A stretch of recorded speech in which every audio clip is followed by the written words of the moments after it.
Vou falar um pouquinho da nossa última palestra. Eu não vou apresentar um slide, tá? Vou fazer um comentário. Vou falar um pouco sobre o que aconteceu no nosso último treinamento, palestra.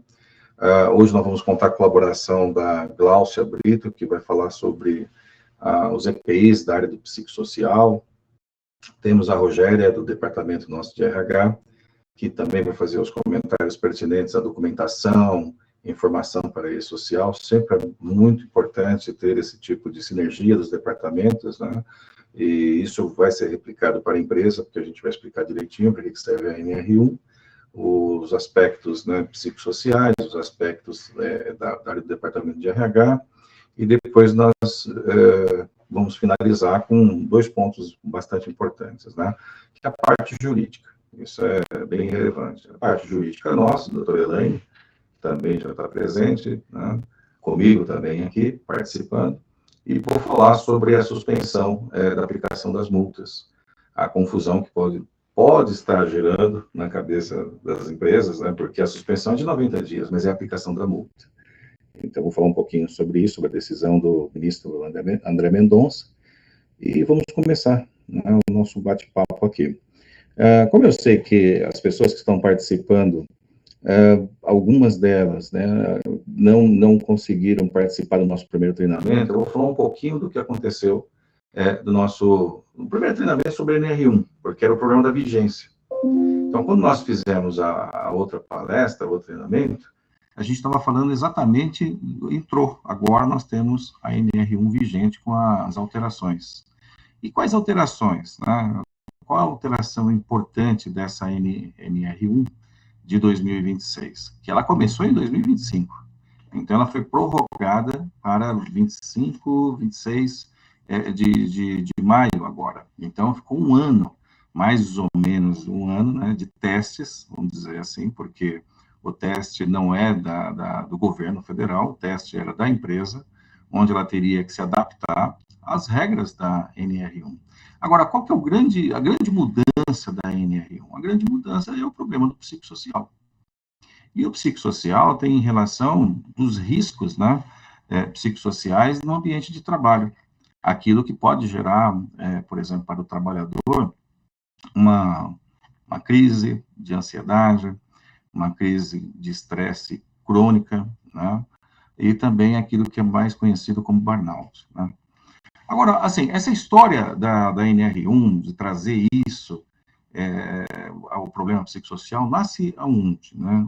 Qual é o nascedor, a origem de tudo isso daí? O problema ocorre com a pandemia. Essa é a grande questão. O que tem a ver a pandemia com a NR1? Tem a ver que ali se agravou o problema psicossocial.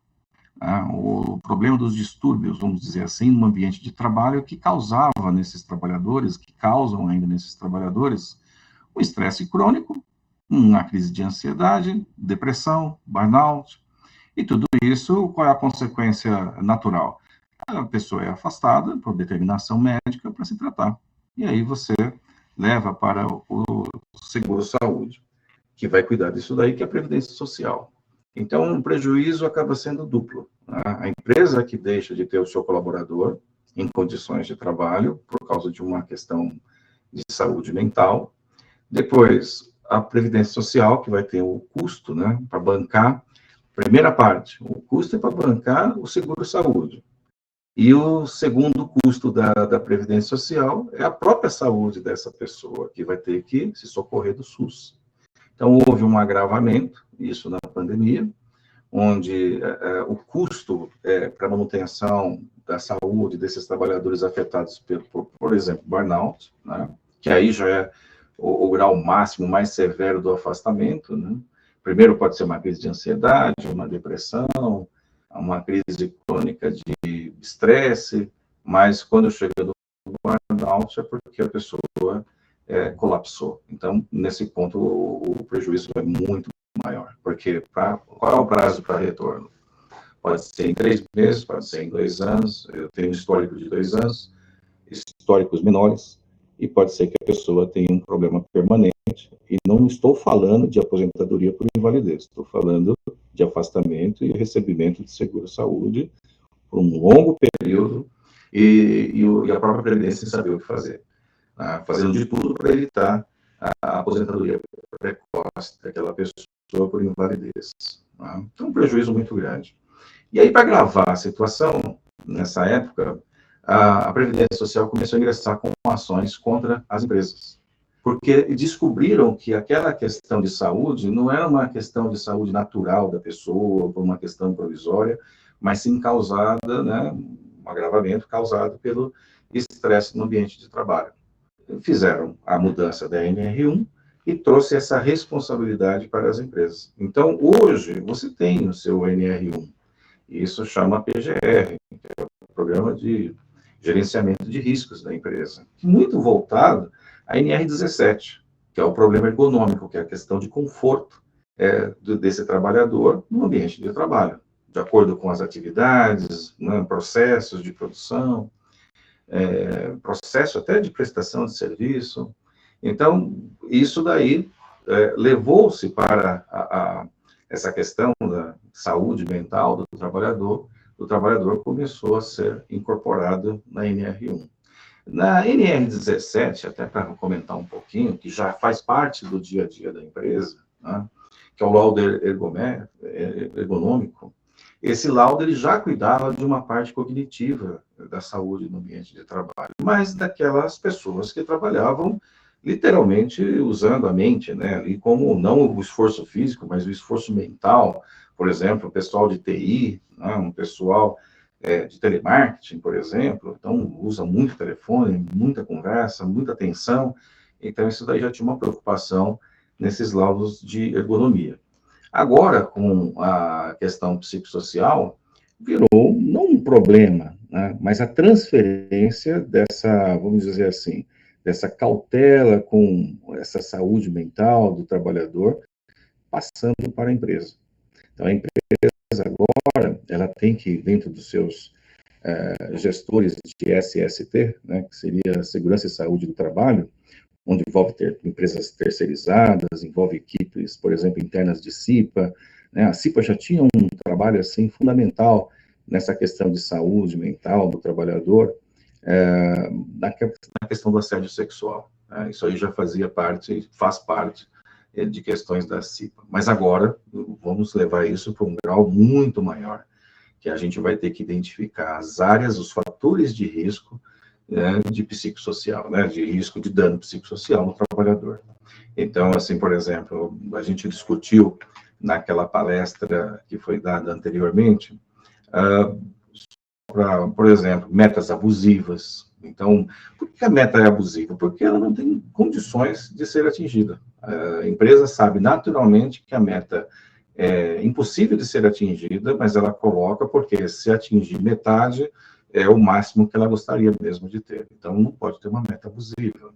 Jornada excessiva de trabalho. Então, assim...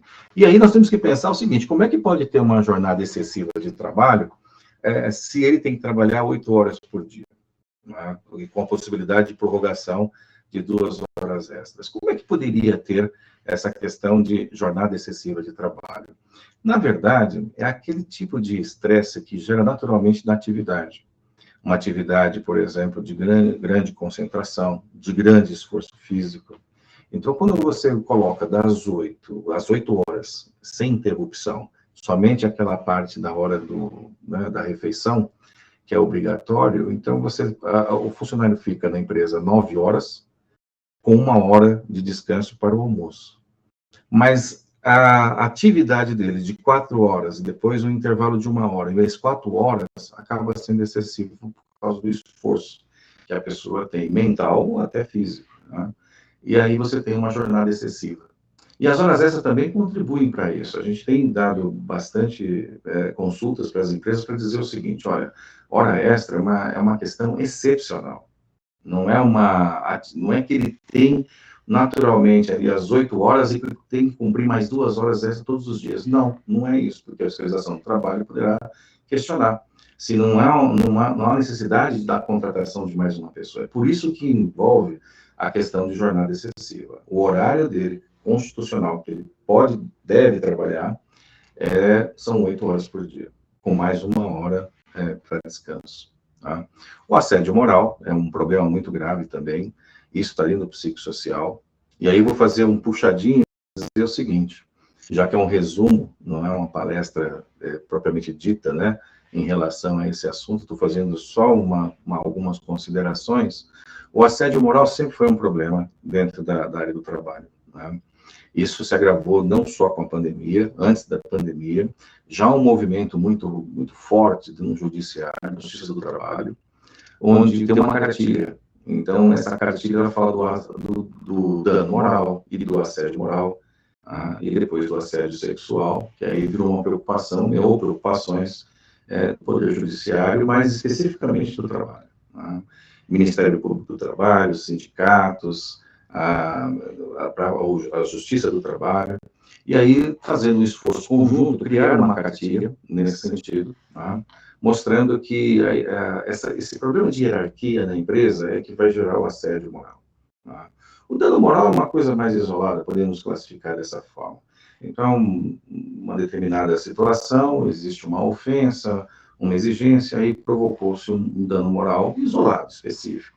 Mas a Justiça do Trabalho também cuida disso, para ver se aquela atitude, aquela conduta da empresa, porque a empresa é sempre a responsável, não é o seu subordinado, então sempre vai ser a responsável, aí se avaliava se a empresa tinha responsabilidade com relação àquilo ou não. Até posso fazer também um comentário de um processo que nós trabalhamos aqui no escritório, né, ainda está ativo, mas já é de longa data, onde a Justiça do Trabalho primeiro começou com o sindicato, denúncia de funcionários, Ministério Público tentando fazer um acordo, um TAC, não aceitamos porque aquilo era um absurdo, e virou uma ação judicial, né? Uma ação civil pública, mas da forma mais correta para falar qual tipo de ação.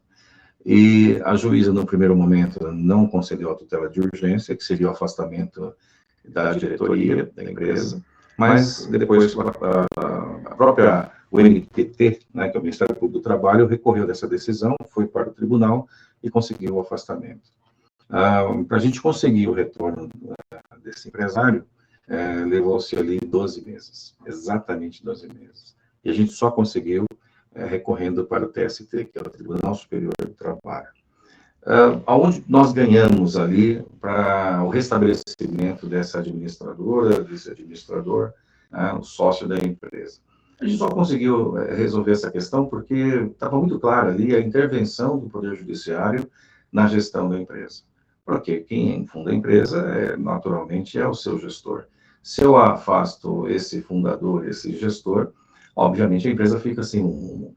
Então, a gente explicando essa questão empresarial, de condução dos negócios, a gente conseguiu reverter. Mas olha a situação que está levando, né, o assédio moral, na época, somente na Justiça do Trabalho. Agora, agravando, coloquei 3 exemplos aqui, metas abusivas, jornadas excessivas e assédio moral.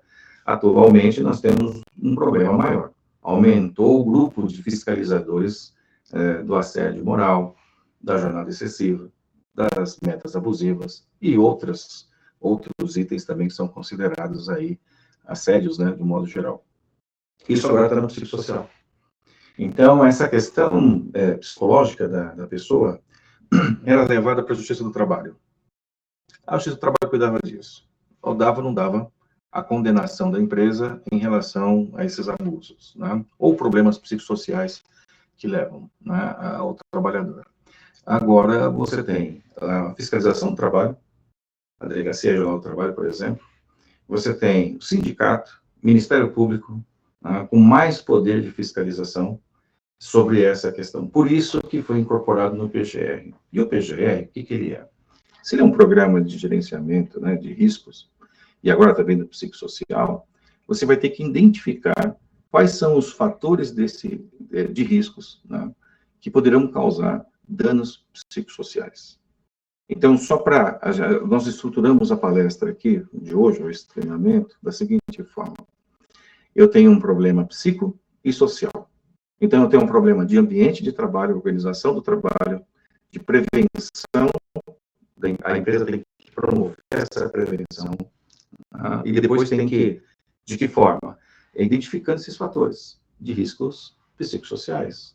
E depois que identificou esses fatores, usando uma determinada metodologia, que vai ter que ser explicada isso no PGR, por que o PGR é tão importante? Porque ele vai ser o documento, o primeiro documento que a fiscalização do trabalho terá acesso. Por isso que, vou até já adiantar um pouquinho sobre a decisão do André Mendonça, por isso que suspenderam a questão da autuação.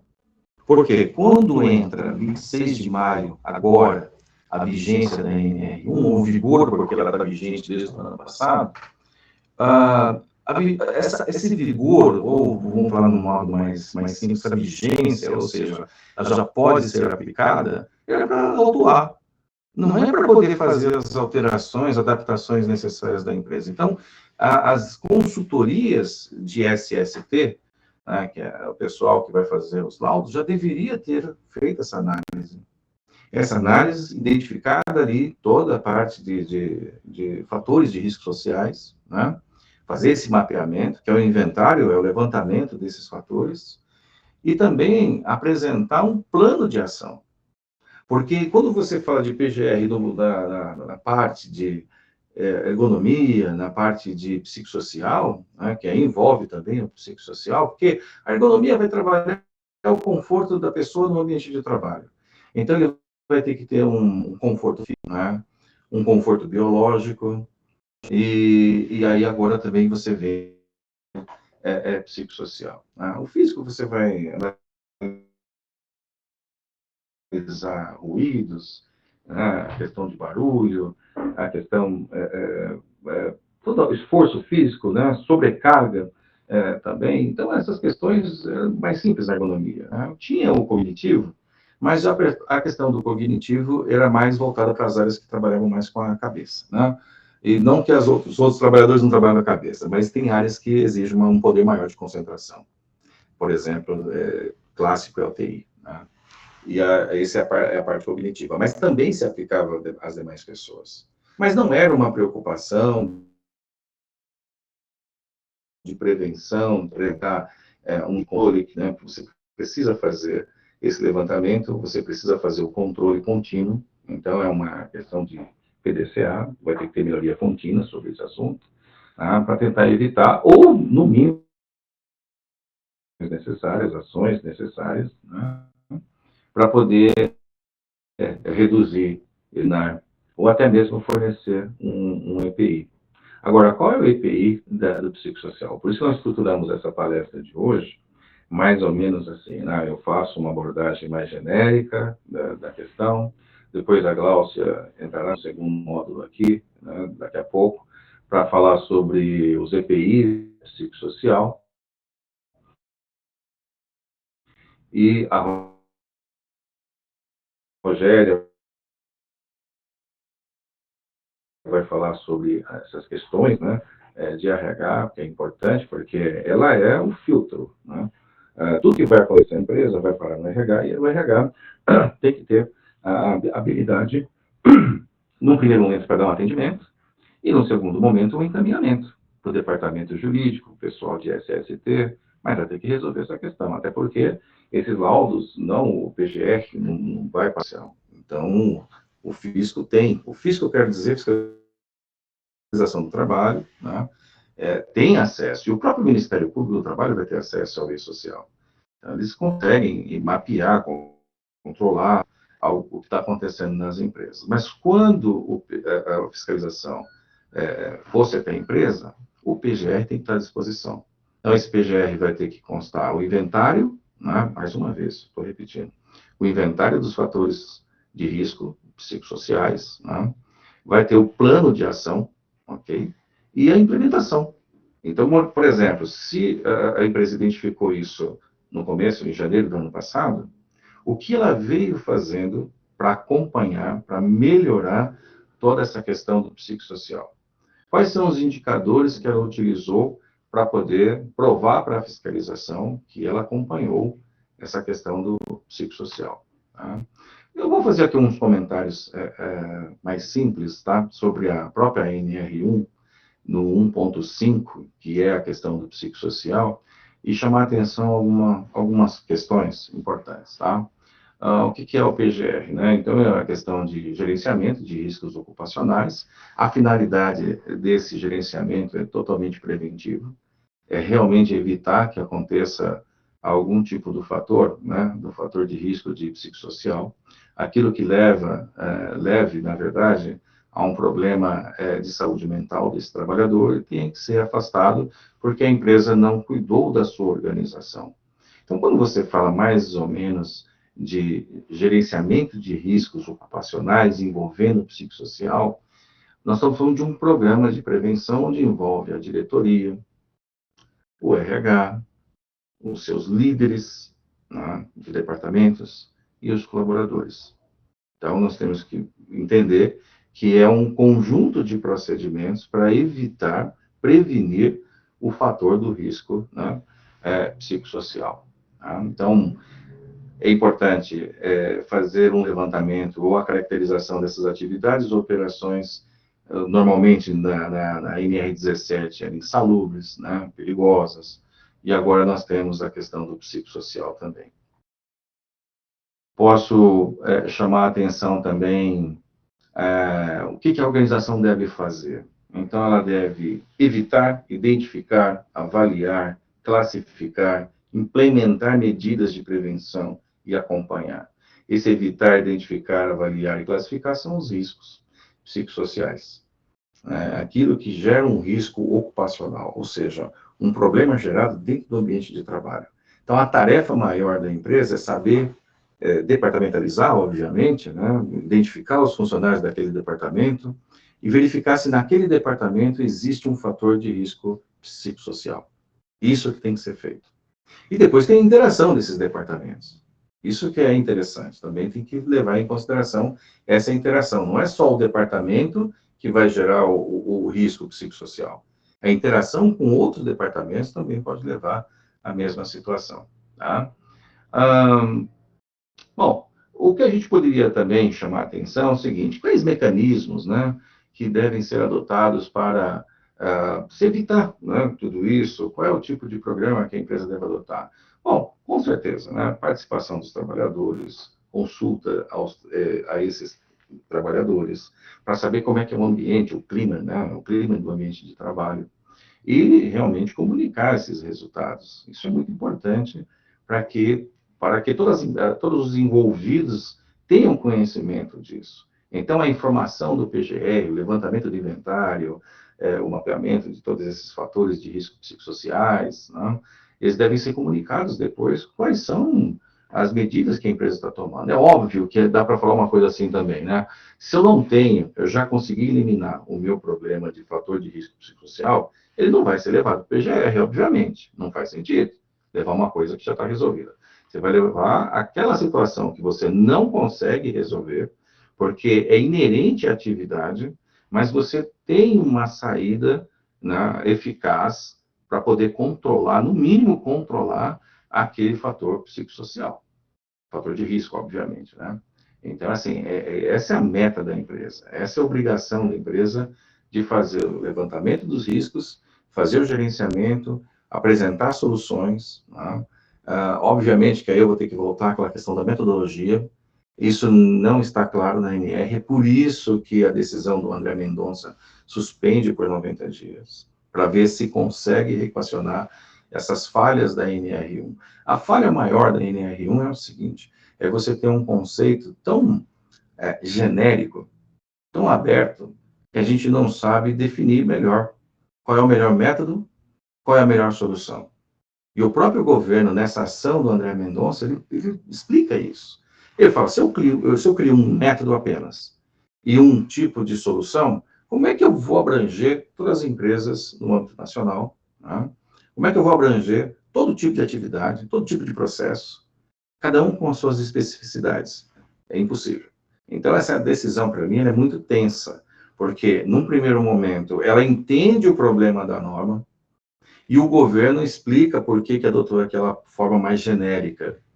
Então, nós estamos falando o seguinte: de um ministro, tem mais 10 depois para analisar isso daí. Se for levar para o plenário, são 11. Né? O voto de Minerva lá é do presidente, mas são 11 ministros analisando isso. Então, dependendo do viés ali, né, mais ou menos, vamos dizer assim, o entendimento de cada um, se existe mesmo uma proteção total para o empregado, que é hoje, né? A gente fala que a justiça do trabalho ele é muito paternalista, então, fatalmente, essa norma vai ser mantida. Esse é o meu medo. Tá? Não ser declarado inconstitucional. Por isso que, nessa decisão de suspensão da NR1 por 90 dias, da aplicação da multa apenas, então, todos os procedimentos deverão ser adotados, a questão maior, e isso está na decisão, é que o André Mendonça entende que tem que chamar as empresas, né, e os interessados, o governo, obviamente, né, todos os interessados, o governo, para chegar numa solução, um acordo sobre a segurança jurídica da aplicação da NR1, porque hoje o método está muito aberto. Né? Qual metodologia que você vai adotar para fazer a pesquisa? O questionário vai resolver? Não se sabe. O questionário é suficiente? Não, o questionário e outras avaliações. Né? Até mesmo, como eu falei no começo, né? É um problema psicológico? Sim, o termo sim exige isso. Se é psico, é psicológico. Vai precisar de um profissional, no primeiro momento, para fazer a avaliação dos trabalhadores? Para falar a verdade, num primeiro momento, não. Porque eu tenho que identificar são os fatores, as áreas que poderiam gerar potencialmente um risco psicossocial. Isso é fato. Mas como que eu vou fazer uma avaliação de um fator que é da psicologia do trabalhador, né, que é uma questão mental, de saúde mental, sem esses conhecimentos prévios?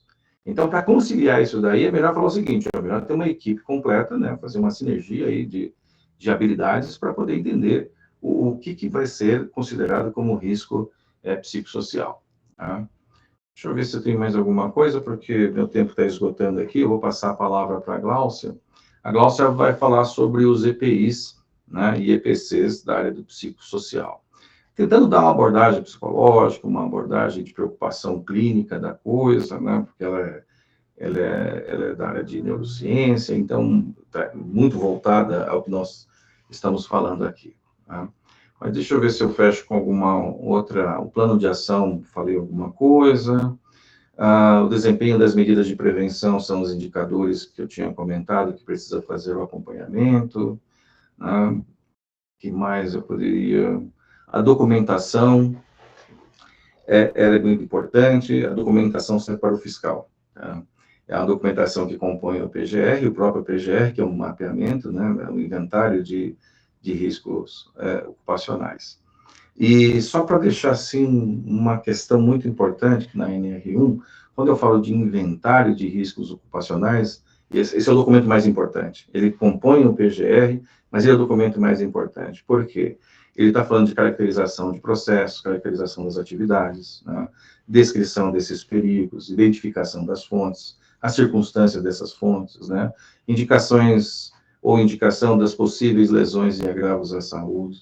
Então, esse mapeamento ele é muito importante, né? Obviamente, você vai encontrar isso aí numa coisa chamada APE, que é a avaliação, né, preliminar, avaliação ergonômica, né, de ergonomia preliminar.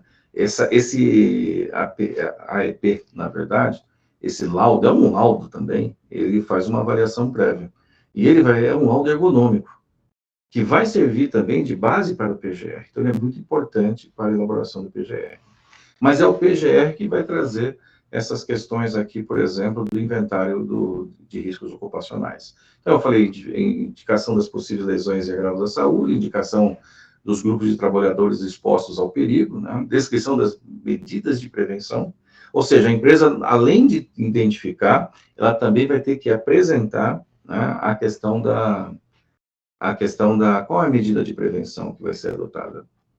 E compete a quem? A empresa. É lógico, você pode contratar um pessoal qualificado da área de SST, mas quem que é o grande gestor de tudo isso? A empresa. Então, a empresa, seu RH, o pessoal de SST, o pessoal da CIPA, né, todos envolvidos, principalmente os líderes de departamentos, porque são eles que vão ter que garantir que todas essas medidas previstas no inventário, mapeamento, plano de ação, sejam concretizadas na fábrica, né? Na linha de produção, na administração. Né? Então, é isso que é importante. Deixa eu ver o que mais eu poderia trazer. Praticamente fiz uma abordagem geral, né, de apresentação da NR1. Vou passar a palavra agora para a nossa, vai fazer a exposição, a Gláucia. Gláucia, já está tudo ok? Você pode assumir? Posso sim. Até mais, a gente se fala. Fique à vontade, Gláucia. Bom dia a todos. Para quem não me conhece, ou é a primeira vez que está participando, eu sou a Gláucia Brito.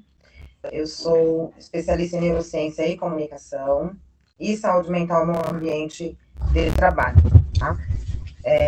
Então, gostaria de agradecer primeiramente a presença de cada um de vocês. E a proposta dessa nossa palestra, dessa nossa conversa, é justamente mostrar que a prevenção vai ser o melhor investimento nessa nova empreitada da NR1. Falando sobre os EPIs, falando sobre os EPCs, e o que a empresa pode fazer. Ou seja, quando uma empresa cuida das pessoas e cuida de todos, né, a empresa ela é como um todo. Então, lá para frente eu vou dizer que não é somente o colaborador. A empresa, ela é um ambiente para todos, tá? Então, neste quesito, a gente fortalece a produtividade, né, a gente reduz os conflitos, prevenimos os afastamentos e a gente constrói as organizações de uma maneira mais saudável, tá? Antes da gente iniciar também, eu quero reforçar uma mensagem muito importante, que é sobre a NR1, não deve ser vista apenas como uma obrigação legal ou como uma exigência do Ministério do Trabalho, tá? Ela vai representar a oportunidade que a gente tem de fortalecer uma gestão, uma liderança mais saudável, promover um ambiente de trabalho com prevenção de riscos, né, que muitas vezes permanecem invisíveis até que tragam as consequências para as pessoas e para a organização, tá? Então, a NR1, ela vai falar de mudança de comportamento, além de todos os quesitos legais que a gente vai ver aí com os nossos colegas, tá? Então, na minha participação, nós vamos conversar sobre um tema que é até inovador, né? Hoje tem bastante pessoas falando sobre a NR1, e o quanto que ela envolve toda uma questão que a gente não vê, que é o psicossocial, né? Então, assim, o meu tema hoje, ele é os EPIs da saúde mental. Então, vou fazer uma reflexão com vocês sobre essa comunicação, a liderança, o respeito, a organização, a cultura da organização, né, a organizacional, e como fazer com que funcione. É um tema muito novo, tudo dentro da NR1 ainda está, como o Dr. Walter falou, ainda está em trâmite, porque ele é extremamente amplo. Por que ele é tão amplo dentro da legislação? Porque é algo que a gente não vê, tá? É psicológico, e o quanto isso vai afetando gradativamente dentro do ambiente de trabalho, e o quanto isso vai afetando a pessoa no decorrer de todos esses percalços. Ok, então o meu tema, ele se transforma em os EPIs da saúde mental, e a proteção começa antes do adoecimento. Eu vou falando, tá, e vou passando gradativamente. Então, quando ouvimos falar sobre o EPI, imediatamente a gente pensa que é um capacete, uma luva, um óculos, né? Mas dentro da saúde mental, o que seriam os EPIs? Tá? Os EPIs, eles estão de acordo, a gente vai fazer dentro da saúde mental analogias, tá? Então, os EPIs, eles não são exatamente os equipamentos, tá, de segurança físicos, tá? Eles são voltados para situações comportamentais. Então, qual é o risco emocional? Qual é o EPI para um risco emocional? Então, quem protege um colaborador de uma comunicação agressiva? Então, a gente faz analogias com com os EPIs e a saúde mental de uma forma que a empresa ela vai mudando o seu comportamento e ela vai tomando iniciativas de prevenção para o risco da saúde mental ou da doença psicossocial, tá? Quem protege uma organização dos efeitos de um ambiente tóxico?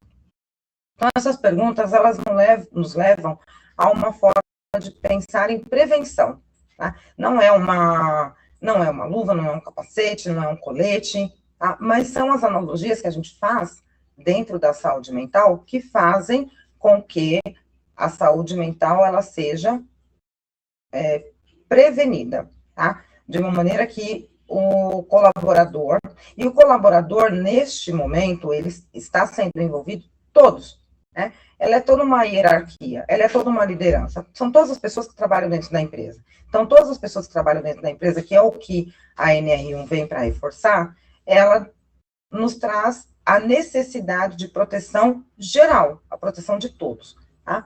Então, este é o conceito da NR1. Ela não determina que as empresas comprem um equipamento para proteger uma saúde mental.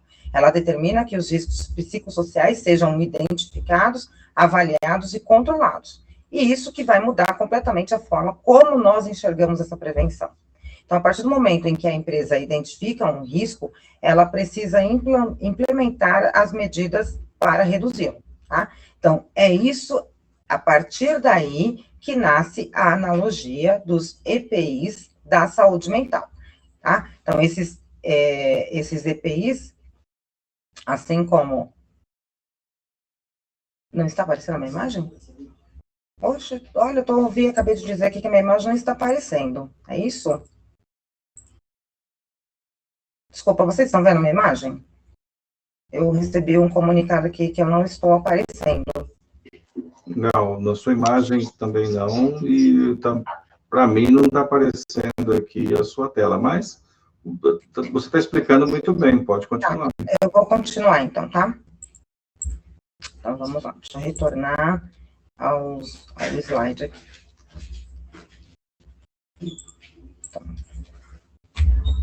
Então vamos lá, o que seriam essas analogias da saúde mental, que é com os EPIs, tá? Assim como o capacete protege contra um impacto físico, determinados equipamentos também protegem contra os impactos emocionais. E é aí que a gente fala sobre comunicação, sobre quais são as ferramentas de gestão que fazem com que a empresa evite esses riscos, tá? Vamos fazer umas analogias aqui. Deixa eu ver o próximo. Eu vou fazendo algumas analogias, eu vou mudando. Tá?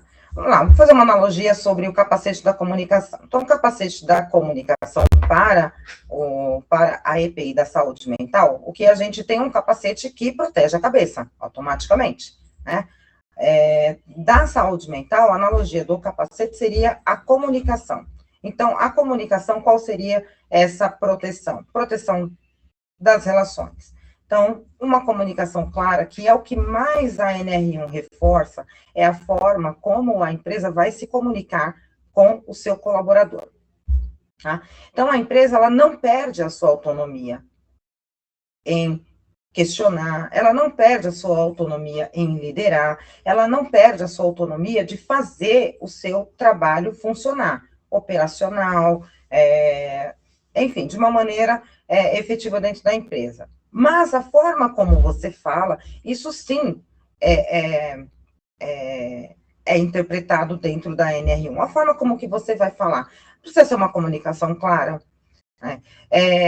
Por qual motivo? Porque vai diminuir os conflitos, vai reduzir, né, os mal-entendidos, vai aumentar a confiança e vai melhorar o clima organizacional. Ou seja, a empresa, ela não precisa deixar de se comunicar, porque a gente sabe como que é o dia a dia, principalmente os nossos participantes que são nossos clientes, né, ou outras empresas, enfim, que têm um trabalho que precisa mostrar resultado. Então, às vezes, as empresas dentro da NR1 estão até preocupadas, como que vão usar agora, mas eu tenho que falar dessa forma? Não, a gente tem que cumprir o nosso papel, tá? Mas a forma como a gente vai falar é que vai mudar todo esse cenário. Então, assim, eu não posso falar de uma maneira agressiva, eu preciso falar de uma maneira que seja clara e que seja objetiva. A gente está dentro de uma empresa para fazer com que o nosso trabalho funcione. A gente precisa mostrar para todos um resultado, e é dentro desta comunicação clara e objetiva. Então, as empresas elas não precisam se preocupar em comunicar. O que a NR1 pede é como que você vai passar essa comunicação, né? E depois eu vou passar uns exemplos para vocês, são situações desrespeitosas e que isso vai adoecendo o colaborador. Até porque o cérebro, dentro da saúde mental e dos EPIs da saúde mental, nessa parte de riscos psicossociais, tem a forma que você fala e a forma como seu cérebro interpreta. Tá? E depois todos os ramos que vão gerando dentro do corpo da pessoa, tá? Isso é um assunto que a gente vai falar daqui a pouco, tá? Ou seja, a gente vai reforçar aqui que a NR1 ela não é para impedir que as empresas cobrem os resultados, tá? O objetivo é garantir que esses resultados sejam alcançados dentro de um ambiente saudável, respeitoso e seguro, tá? Vamos falar aqui no próximo.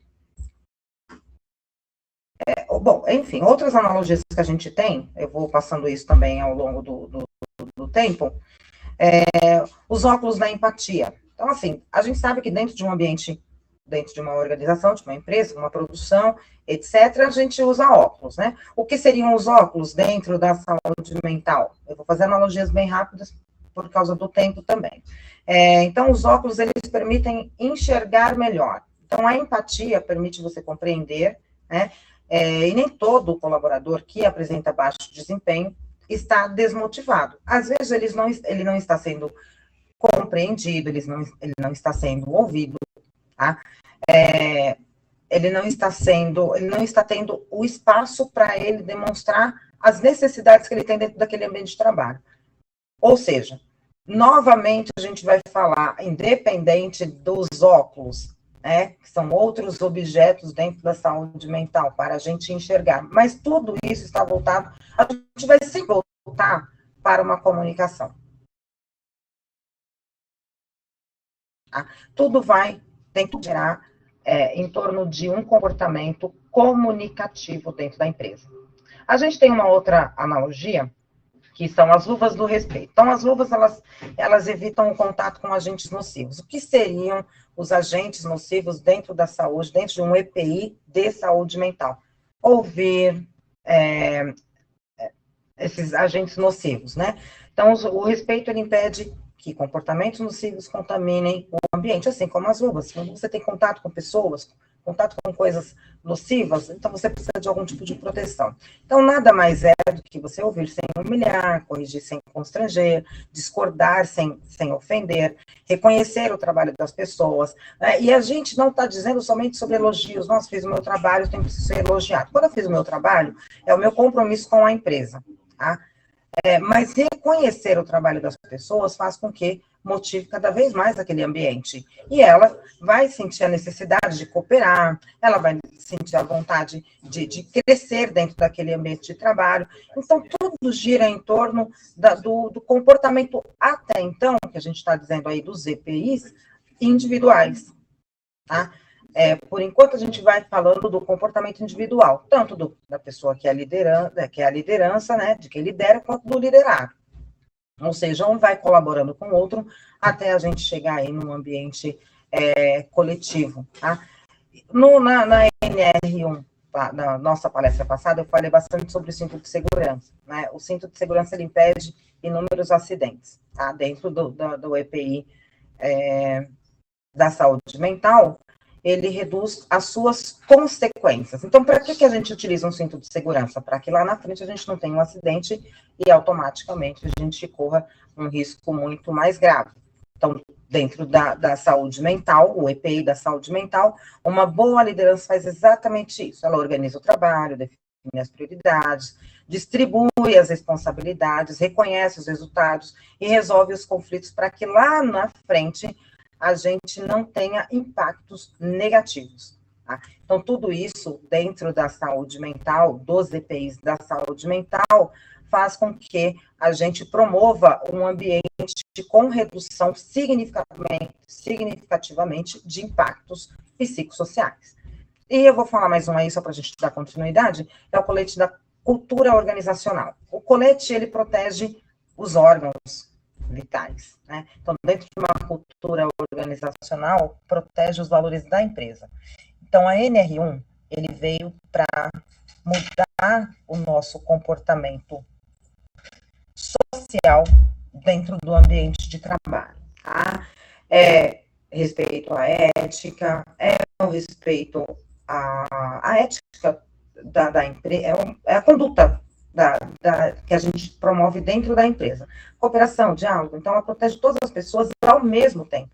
Então, quando a gente tem uma cultura organizada e saudável dentro da empresa, a gente faz com que os riscos psicossociais diminuam e a gente não quer uma empresa perfeita, a gente quer coisas básicas. Então, a NR1 parece que é uma situação extremamente difícil, mas não é. Tá?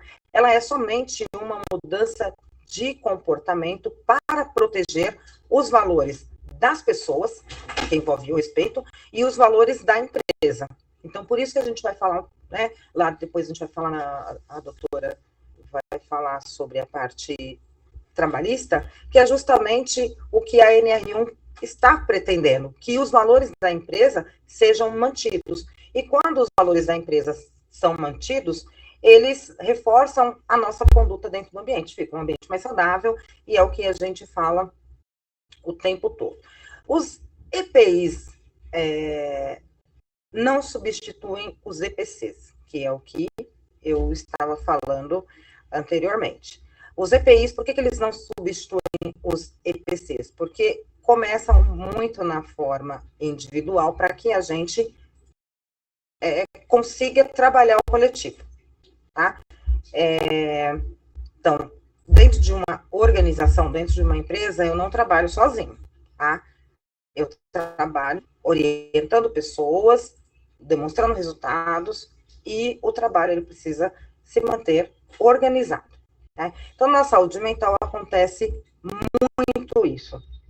Antes de pedir que um colaborador desenvolva a sua resiliência, que ele tem que ser motivado, que aí vai envolver a parte do EPC, que é o coletivo, né? A gente precisa saber como que esse trabalho está organizado, como as metas são compatíveis com a realidade,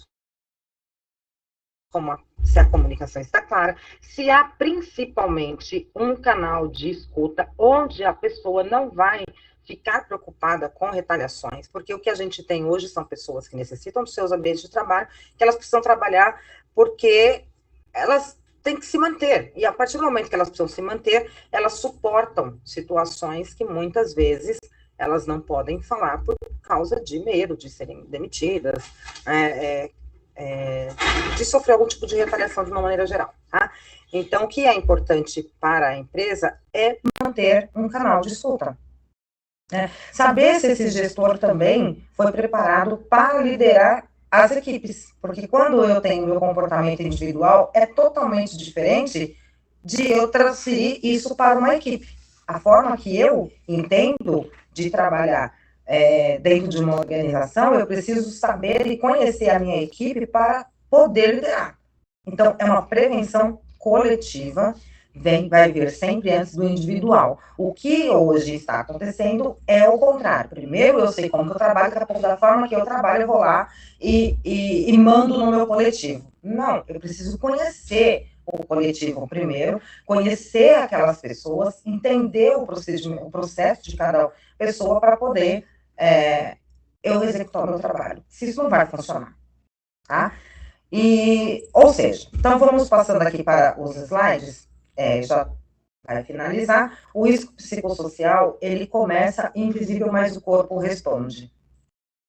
Então, a gente fala muito de psicossocial e de coisas, de situações que são extremamente invisíveis, né?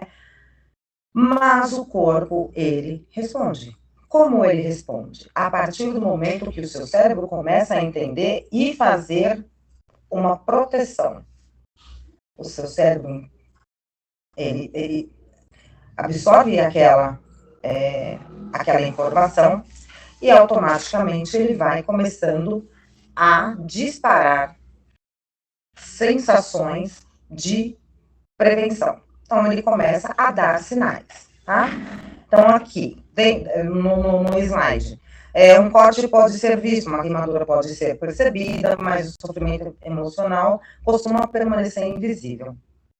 Então, tudo começa de uma forma silenciosa, uma cobrança excessiva, e a gente vai achando que a gente é resiliente, né? A gente vai achando que a gente consegue, que a gente suporta, que só vou dormir um pouquinho, tomo um remedinho aqui, eu descanso ali, e aí, com o tempo, o que era invisível passa a interferir no comportamento, na produtividade e na saúde física.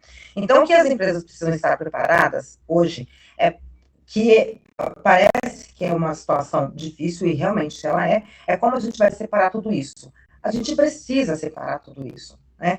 O que é saúde emocional, o que é saúde física, o que é o sintoma cognitivo, e esse conjunto tudo onde vai parar. Burnout, que é o final de tudo isso. Crises de ansiedade extremas, que são os resultados de tudo isso. Mas o corpo, ele vai dando sinais. Então, sintomas físicos, enxaquecas e dores de cabeça. Então, lá na frente, quando houver uma fiscalização, se houver uma fiscalização, porque o intuito da gente, dentro dessas palestras, é fazer com que todos mudem o comportamento, todos façam com que os seus ambientes comecem a se preparar melhor para que esses sintomas sejam reduzidos e diminuam a consequência que é o burnout, os afastamentos, que aí são nossos colegas que vão falar melhor sobre isso, tá? Então, a gente dispõe do sono, problemas digestivos, que são problemas todos voltados para a área da saúde emocional, tá? E eles vão refletir. E tudo isso vai ser lá na frente avaliado, tá? Tensão muscular, que são geradas por causa da saúde mental prejudicada. Então, dizendo, tô com uma tensão muscular, são nervos, né? Então, são situações que o seu cérebro vão distribuindo para o seu corpo, tá? E que, consequentemente, ele vai responder de uma maneira negativa. Sintomas cognitivos também, que são voltados todos para a área da aprendizagem, concentração, dificuldade de memória. Então, às vezes as pessoas, elas estão tão estafadas, elas estão tão estressadas, que elas não conseguem desenvolver. Ou seja, o seu cérebro também está passando por essa dificuldade. Temos os sintomas emocionais, então, a ansiedade, como eu falei anteriormente, ansiedade, desmotivação, né, a apatia. Então, a pessoa, ela vai fazendo porque ela tem que fazer, ela vai cumprindo porque ela tem que cumprir, né? Então, assim, são situações que não motivam mais essas pessoas a executarem um bom trabalho. Tá? E às vezes é um bom funcionário. A gente está dizendo de pessoas que a gente precisa de fazer investimentos. Esse investimento na saúde mental são para profissionais que a gente consegue identificar um crescimento, um grande potencial, tá? Dando continuidade, é o que eu estava falando, o cérebro não diferencia totalmente o perigo físico do emocional. Então, quando o seu cérebro ele vai processando essas situações, né, ele vai causando, isso a neurociência vai explicar, que toda situação que é desenvolvida pelo seu cérebro, tá? Então, o cérebro, ele tem a função de proteger o corpo da pessoa. Como que ele protege? Nossa, mas estou com dor de cabeça, é proteção.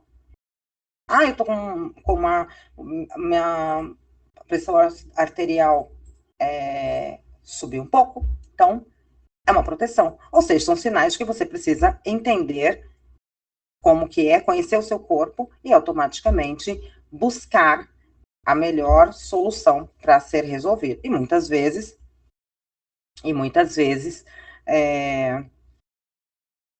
vai gerar uma proteção maior, até dentro do ambiente de trabalho. Bom, esse aqui, afinal, existem EPIs, já vou finalizar aqui, tá? Existem EPIs para a saúde mental? Legalmente, a legislação não prevê um equipamento físico, tá? Especificamente para proteger essa saúde mental. Mas podemos utilizar os conceitos que eu falei anteriormente, tá? Para você poder fazer as analogias, mudanças de comportamento, atitudes e práticas organizacionais que vão reduzir a exposição aos riscos psicossociais, tá? Isso é voltado para a comunicação, respeito e empatia, tá? Os limites, a escuta e a cultura organizacional, isso tudo é muito importante, tanto a NR1, ela vai falar bastante sobre a parte da escuta e da comunicação, tá? Da liderança, que também é o EPI, Tá? É o papel fundamental que o líder, ele saiba passar para as pessoas, para os seus liderados, situações de comunicação que gerem, ou melhor, que não gerem, né, o adoecimento, que gerem uma comunicação e um ambiente saudável. Tá? Eu vou finalizando aqui, tá? Então, essa é a parte, dizendo que os EPIs da saúde mental, eles não são equipamentos previstos na legislação. Eu vou já fechar a minha apresentação. Eles representam uma forma de compreender que a prevenção dos riscos psicossociais depende de comportamento, processo e relações que protegem as pessoas antes que o sofrimento se transforme em adoecimento. E, principalmente, a doença psicossocial que é distribuída para o corpo. Tá? Eu acredito que é essa a mensagem que eu preciso passar para vocês, tá? E já vou agradecendo a participação de cada um, vou transferir agora para as minhas colegas, fecharem. Se tiver alguma dúvida, alguma pergunta aí no final da palestra, a gente responde para vocês, tá bom? Obrigada. Obrigado, Gláucia. Agora, pessoal, a Rogéria vai fazer os seus comentários, né, importantíssimos sobre a documentação e organização, controle dentro do departamento de RH. Rogéria, fica à vontade. E só avisando que depois nós vamos disponibilizar esse material que nós estamos comentando aqui, tá? Inclusive a palestra anterior a gente vai fazer questão de enviar também, porque aí vocês têm um material completo, ok? Bom dia a todos, eu sou a Rogéria, eu faço toda a gestão do departamento pessoal, RH, alguns já me conhecem, outros não, mas hoje estou aqui para contribuir um pouco com essas mudanças que tiveram na NR1, que nós comentamos na última palestra, que ela teve uma mudança, onde as empresas têm que fortalecer essa parte de prevenção na saúde mental, né, dos colaboradores, e o RH, ele tem essa participação em muitos processos, principalmente documentais, então vou colocar um pouco dessa parte aqui para contribuir. E trabalho há muitos anos nessa área, mas confesso que sempre eu tinha uma visão do SST, que é Saúde e Segurança do Trabalho, como algo mais técnico. Então, tudo que se falava em medicina do trabalho, saúde do colaborador, isso ficava muito responsável para a parte técnica. Mas hoje não é mais assim. Com essa social, as tecnologias, então as empresas têm que se adaptar, se adequar, e essa visão mudou. Hoje, tem que trabalhar em conjunto, assim como o Dr. Walter mencionou, o RH tem que estar muito alinhado ali com a diretoria, com a liderança, até mesmo com a empresa de medicina do trabalho, para que esse trabalho seja o mais completo possível, a empresa atenda ali as normas, né, que são exigidas pelo governo. E bem, para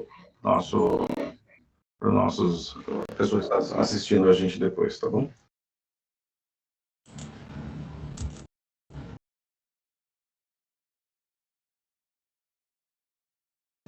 Bom, para mim está aparecendo aqui, não sei se para vocês estão. Acredito que não, né? Não, Rogério, para mim não. Tá, então eu não vou compartilhar, mas eu vou falando aqui. Bom, o RH, ele pode fazer um controle, principalmente dos laudos. Então, a empresa, ela tem que ter esse controle, principalmente do PGR, verificar como que está essa documentação, se existe atualização, se o PGR já tem essa migração da NR1, ele precisa ter essa atualização, o gerenciamento de riscos, que a Gláucia mencionou também, a empresa tem que já implementar isso, e o RH, ele pode estar contribuindo com essa parte. Como? Com o controle desses documentos. Entendendo que são normas obrigatórias, algumas que até já existiam, né, e que tem que ter isso em arquivos na empresa. E, além disso, algo que eu quero mencionar aqui, é sobre o processo de admissão. Quando o RH, ele vai fazer uma contratação, ali já é o início de tudo. Então, quando o contrato de trabalho é feito, ele tem que ter uma estrutura muito boa, tem que ser muito bem estruturado.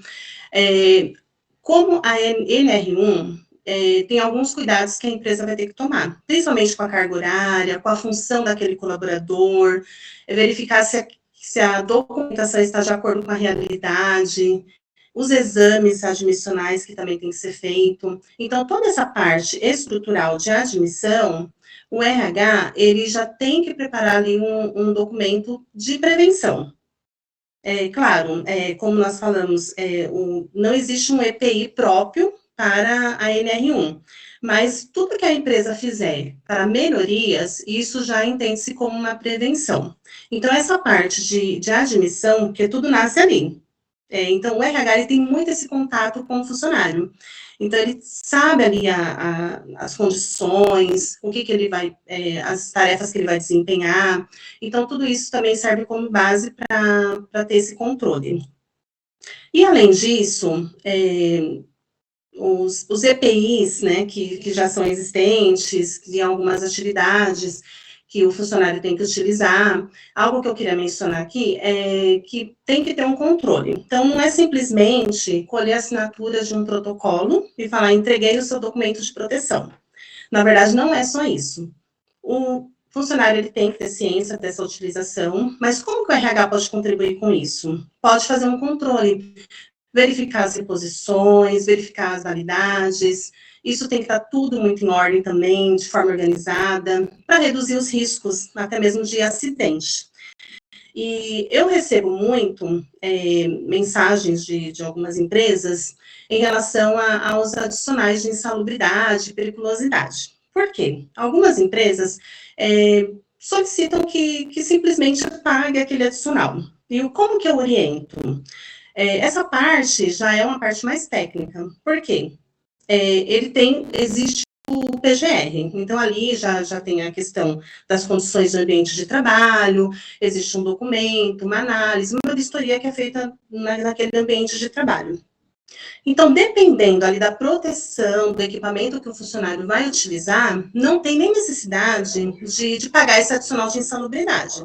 Pode acontecer, ou pode eliminar, pode diminuir um percentual.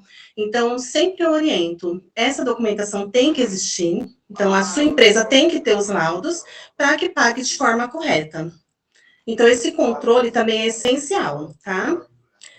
Eu também gostaria de falar sobre os eventos do E-Social, já aproveitando essa linha, que são os eventos do SST, que o RH é responsável ali pelo controle. Os envios, normalmente, é feito pela empresa de medicina do trabalho, mas existe esse controle feito pelo RH, que não pode também deixar de ser enviado. Um primeiro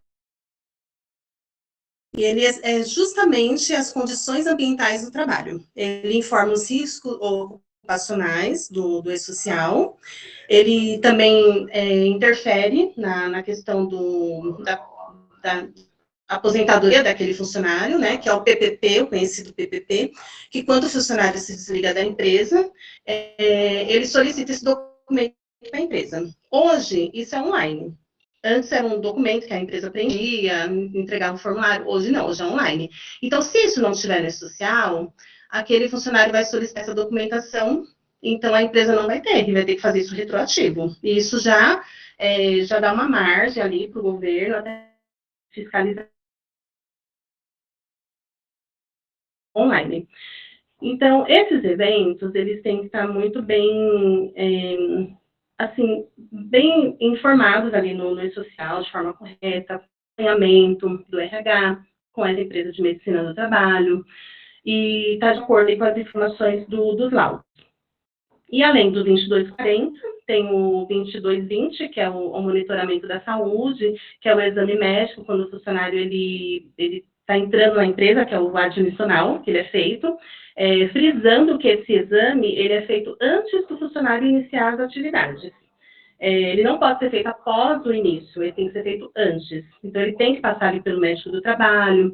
Tem também o exame periódico, que após um ano ele tem que fazer essa renovação. Então, isso é essencial. E tem os de retorno de trabalho também, que são aqueles funcionários que ficaram afastados, e para eles retornarem ao trabalho, necessariamente tem que ter esse exame de retorno, tá?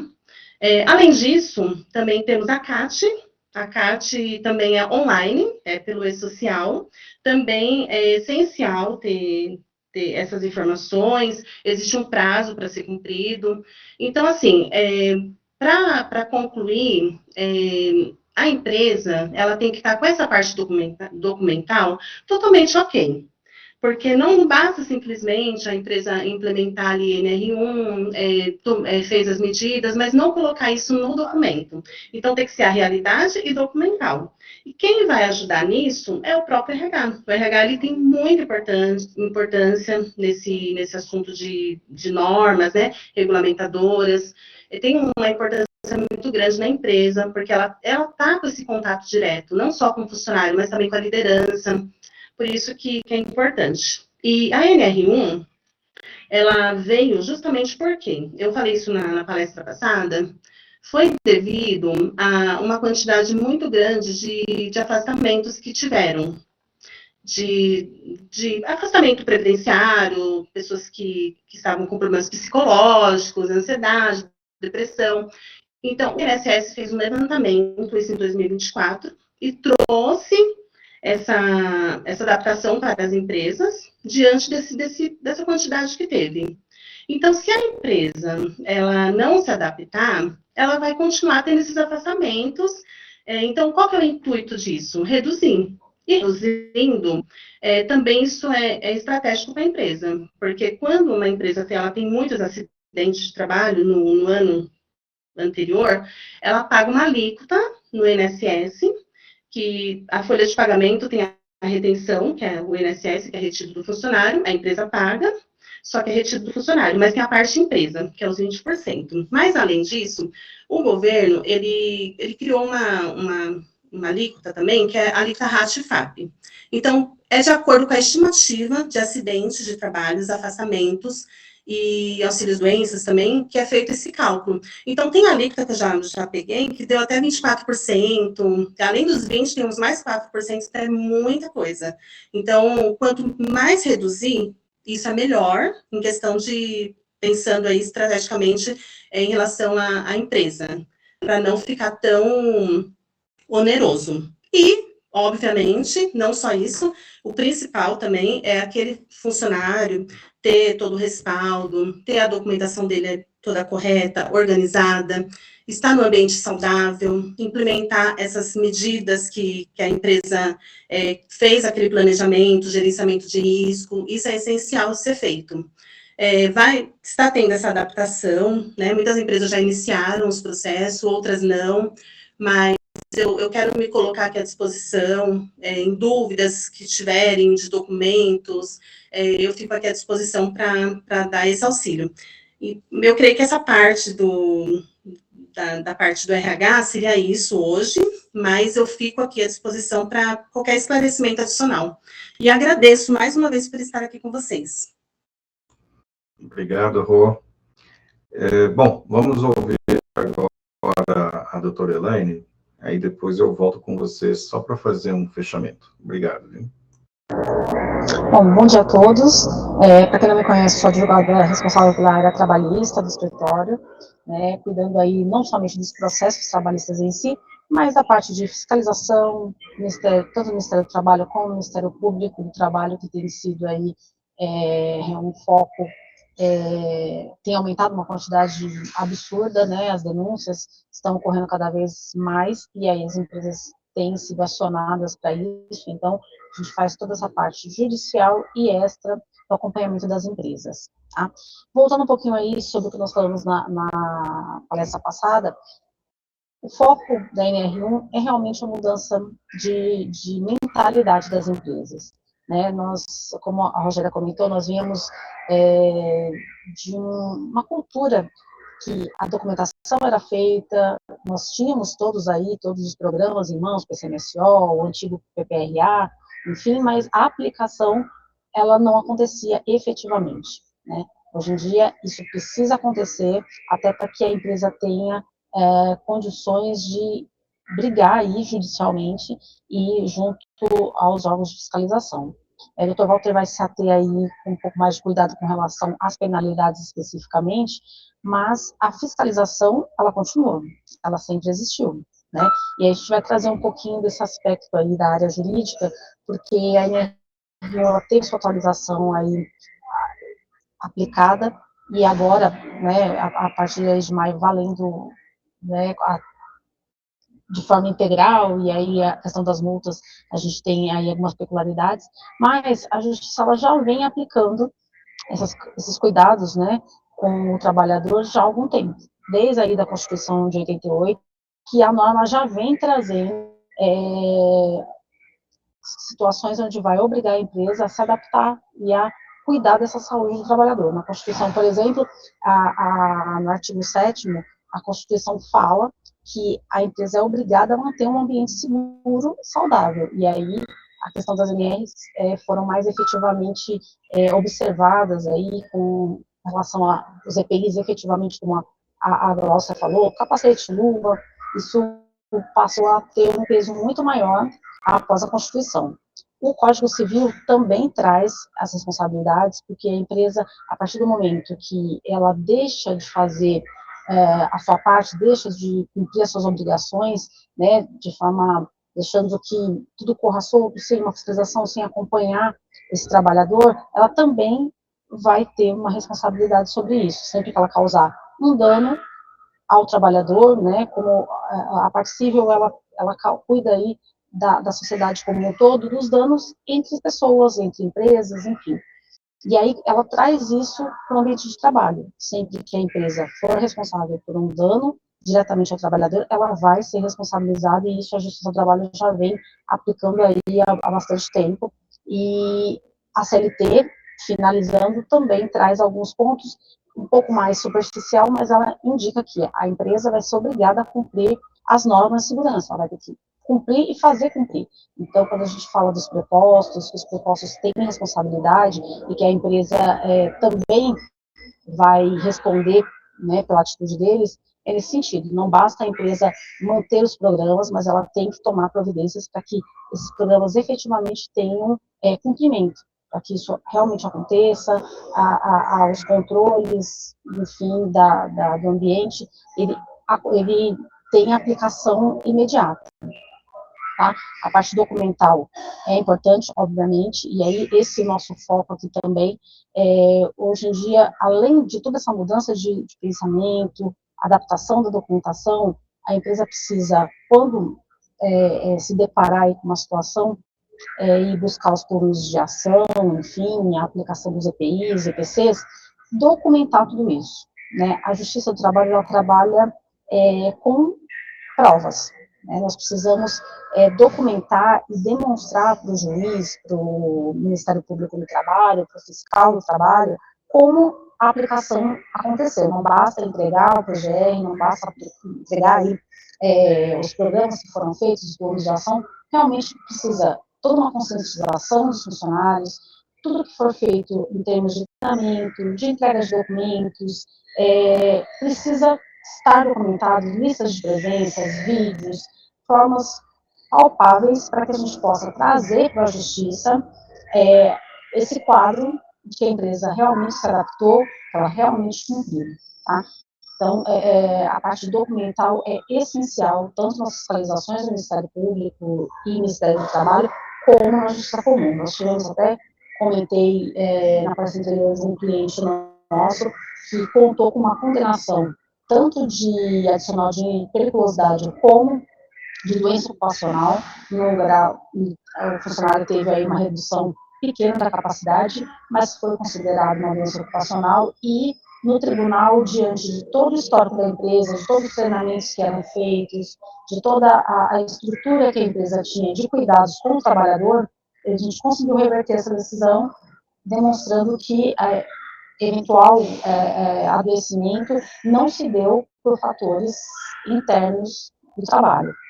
Os fatores emocionais aí, eles sempre têm também um histórico pessoal, particular, mas a aplicação disso dentro da empresa, o cuidado dentro da empresa é essencial, porque nós podemos até ter fatores externos, mas a partir do momento que o fator interno vai aparecer, a empresa vai ser responsabilizada. Tá? Então, nós chamamos a atenção para esses cuidados, para a documentação disso, para a prova de como tudo isso vai ser feito. Não adianta a gente preparar todo esse histórico, ter todo esse cuidado e não documentar isso de alguma forma. As evidências, elas precisam acontecer, elas precisam ser palpáveis para que, num eventual processo judicial, a gente consiga demonstrar. Tá? Fico à disposição também, chamo a atenção novamente para as notificações eletrônicas, né? Atualmente as notificações elas estão vindo pelo domicílio eletrônico, então é importante manter o cadastro através do certificado digital, acompanhar. Hoje nós recebemos muitos e-mails de vírus, então muitas vezes o domicílio eletrônico ele emite alertas de que existe mensagem na caixa postal, mas muitas vezes essas mensagens são ignoradas aí, achando que é vírus, então é importante que alguém da empresa faça esses acessos, acompanhe, receba essas notificações para que possa se defender eventualmente aí de um procedimento, tanto judicial como extrajudicial. Então, agradeço aí a participação e ficamos à disposição. Obrigado, Elaine. Obrigado também a Cláudia, que fez a exposição no começo, também a Rogéria, que nos ajudou bastante, trouxe bastante informações relevantes. Bom, pessoal, assim, a ideia desses treinamentos é para chamar a atenção uma coisa que é muito importante para a empresa hoje, né? Porque ela pode ser alvo de várias questões, por exemplo, uma denúncia anônima, né? Próprio pessoal também chegar a questionar, e a gente não está monitorando da forma correta o que está acontecendo no chão de fábrica e dentro dos escritórios. Então, isso é muito importante, já, como a doutora Elaine bem comentou aí, isso é uma questão da justiça do trabalho já de longa data.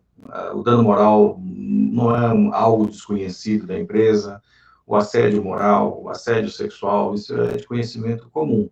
A grande alteração, né, que nós tivemos agora é que isso está no PGR. E estando no PGR, isso é um documento fiscal, né, da parte trabalhista, que tem que ser comunicado também ao E-Social, não uma forma do envio do PGR, mas sim a alimentação das informações, como a Rogéria bem colocou. Você pega do PGR e leva ao conhecimento do E-Social. Bom, onde eu quero chegar com isso daí? Vou pegar a parte das multas. As multas estão lá no artigo 201 da CLT, e quando eu chego na parte de segurança do trabalho, é de 3 a 50 salários base. O salário base hoje está R$ 630 e alguns centavos. Se multiplicasse por 5, dá 3.150 a multa. E se você multiplicasse isso daí por 50, 31.500. Então, é uma questão que tem que estar no dia a dia da empresa para entender o seguinte, né? Olha, eu posso ter uma multa e o valor máximo pode chegar a 31.500, mas não é por empregado, obviamente, mas é por infração. Então, se eu tenho 5 infrações numa empresa, tem R$150 mil aí de multa. E fatalmente sem defesa, sem conseguir fazer uma defesa e reduzir esse valor ou cancelar o auto de infração. Por quê? Por omissão da empresa. Nessas questões que a gente estava falando aí de outros casos que nós trabalhamos, um dos empresários acabou sendo condenado por omissão. Então, isso é muito sério. Numa época que não tinha o psicossocial na NR1, nós estamos falando de justiça do trabalho. Agora, essas multas poderão começar diretamente pela Delegacia Regional do Trabalho, seus agentes fiscalizadores, os auditores do trabalho. Tá? E de uma forma bem objetiva aqui, para a gente concluir, não se alongar muito, e se tivesse algum questionamento para a gente poder também ajudar a esclarecer, uma questão importante é o seguinte: nós temos aí os manuais do Ministério, né, do Trabalho. E o Ministério do Trabalho lançou um tipo de manual onde ele relaciona os fatores de risco psicossociais. Né? E eu posso até passar aqui uma relação para vocês e fazer um exercício muito simples. Né? Quando a gente fala EPI, EPC do psicossocial, quais são? Nós temos que fazer um exercício muito simples, mas muito técnico, muito importante. Nós temos que fazer uma engenharia reversa.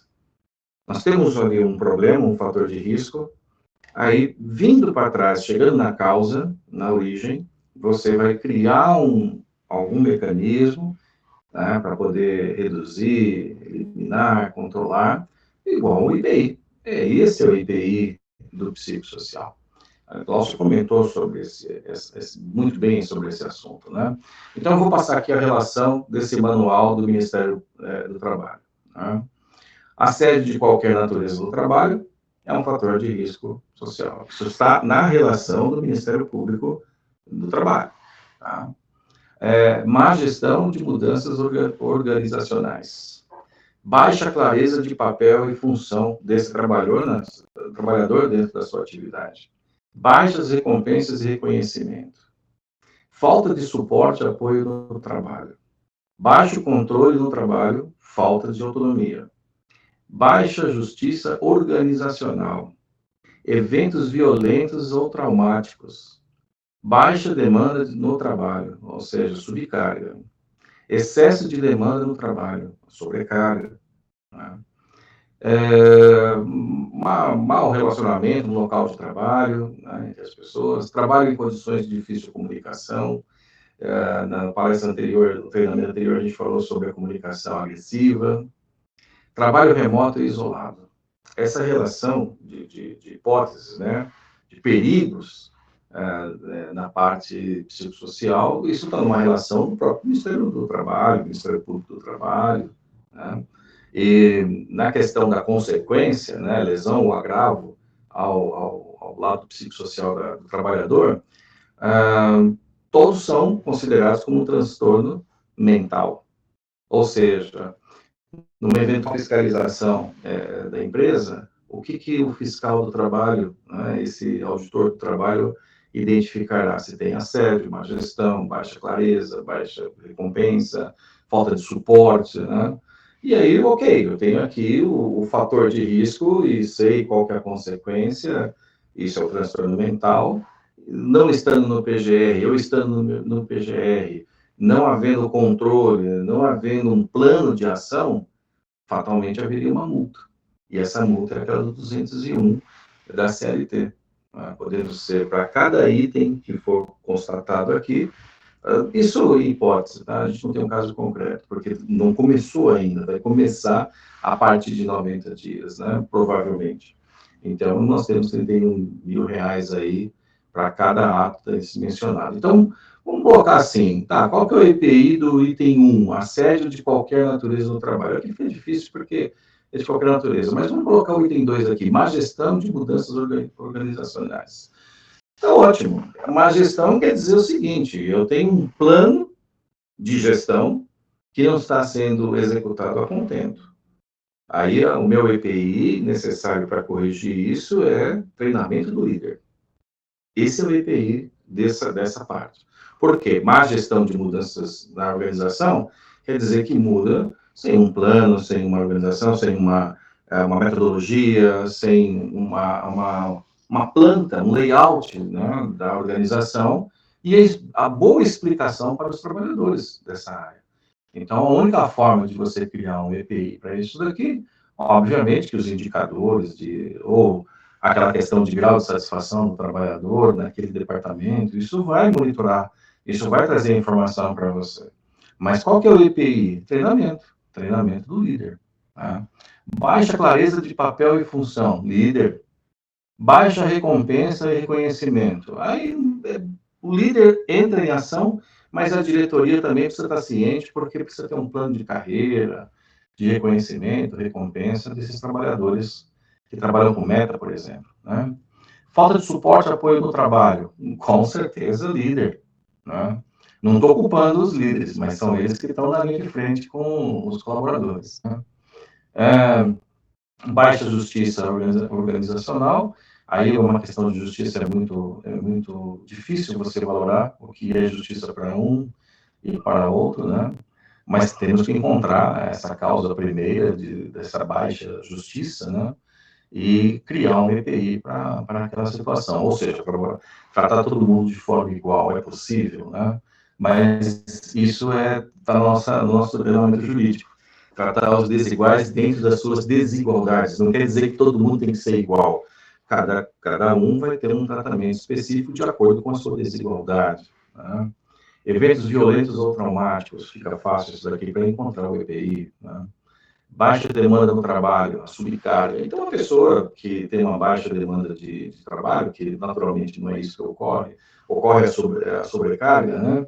Mas você precisa analisar a distribuição das tarefas, onde todos têm o mesmo tratamento, né? O mesmo tempo de trabalho e a mesma carga de trabalho para não ter excesso ou essa subcarga, né? Excesso de demandas, né, que no trabalho gera sobrecarga, né, e trabalho em condições difíceis de comunicação. Esse é o maior, tá? Esse é o maior. Esse é o que gera o estresse crônico, depressão, burnout, a sobrecarga, obviamente, também, porque é o esgotamento mental da pessoa, não só físico, mas mental da pessoa. Estava lendo aí um material do governo e uma forma também de você criar um EPI para esse estresse, por exemplo, psicológico, físico, da rotina de trabalho, seriam paradas programadas, né? Um tipo de parada que não fosse no ambiente de trabalho. Vou dar um exemplo que isso eu vi numa questão real. A empresa é um frigorífico, então tem lá uma rotina pesada de repetição, né? Então tem uma parada de 5 minutos, 10 minutos, 15 minutos, normalmente 5 minutos. As pessoas, ou 10 minutos, vamos colocar assim, podem sair daquela sua estação de trabalho, vão passear ao entorno da empresa, tem alguma área social para poder conversar, um fumódromo, né? Uma questão de conforto para esses trabalhadores. Não que a gente vai incentivar a fumar cigarro, não é isso, mas se ele fuma e ele quer passar um tempo ali relaxando, né, infelizmente fumando, não tem problema, né? Então ele vai ter esse ambiente para fazer essa parada. É uma parada necessária, é um EPI, porque restabelece a condição mental dessa pessoa, não só física, mas mental dessa pessoa, né? Porque uma pessoa que trabalha no frigorífico, por exemplo, trabalha com uma faca desossando algum tipo de carne, alimento, alguma coisa, ele está com uma rotina de repetição. Se passa alguma coisa na cabeça naquele momento que traga ali uma emoção, ele corta um dedo. Não é assim que a gente vai interpretar? Então, qual é o EPI necessário para que não aconteça aquilo, né? Aí tem umas brincadeiras com a área de descompressão, né? Mas literalmente, psicologicamente falando, é isso mesmo, né? A pessoa tem que ter uma parada, uma recuperação dessa parte psicológica. Então, cada item que eu comentei aqui poderia ser alvo de uma autuação. E aí, cada item é de 5 a 50 salários básicos, que hoje está 630 e alguns centavos, né? Então, esse é um ponto bastante relevante. Fechando a questão da ação que suspendeu a aplicação das multas, como bem mencionou também a doutora Elaine, é só a suspensão da multa, não é a suspensão da fiscalização, não tem nenhuma relação com a atividade da fiscalização do trabalho. E por que aconteceu isso, né, a suspensão? Porque já havia um temor disso acontecer de imediato, porque entre em vigor 26 de maio. Se entrou em vigor 26 de maio, a empresa teve um ano para fazer a sua adaptação dos seus PGRs, informar para o e-social, identificar os fatores de risco, né? Fazer seu mapa ou seu inventário de fatores de risco, depois colocar o plano de ação mesmo, como eliminar aquele risco, aquele que não tem como você eliminar, mas tem como controlar, como reduzir. E aí você tem que explicar isso dentro do PGR, né? A metodologia, existem metodologias internacionais, do Reino Unido, no Brasil, então existem metodologias, e muita gente fala de questionário. O questionário é eficiente? Olha, o questionário é uma parte disso. Não é só fazer questionário, não se sabe se o questionário vai ser suficiente. Então, a pessoa que estiver habilitada para fazer o inventário, que na verdade não é uma pessoa só, e sim pessoas que vão trabalhar nesse momento, né, para fazer o levantamento, ela tem que ter essa sensibilidade. Se a metodologia vai ser um questionário, se vai ser uma entrevista, se vai ser até mesmo um psicólogo conversando com aquela pessoa. Uma coisa assim que eu não gosto muito, porque a nossa defesa sempre é da empresa, né? Mas um alerta que a gente poderia colocar para a empresa é o seguinte: o questionário seria suficiente num ambiente que eu tenho uma assédio moral? Não. Por quê? Porque a pessoa vai ter medo de, infelizmente, perder o emprego.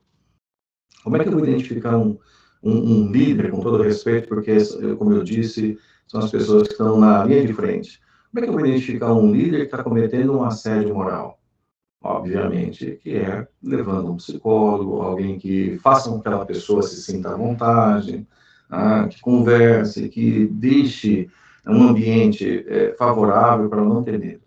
É assim que você vai descobrir se tem um fator de risco tão grave igual a esse, né? Tá certo? Então, eu quero finalizar aqui também, para não estender muito, agradecer bastante vocês, né, pela participação. A gente vai disponibilizar esse material por e-mail para os inscritos, né, e também as pessoas que a gente entende que precisa receber esse material.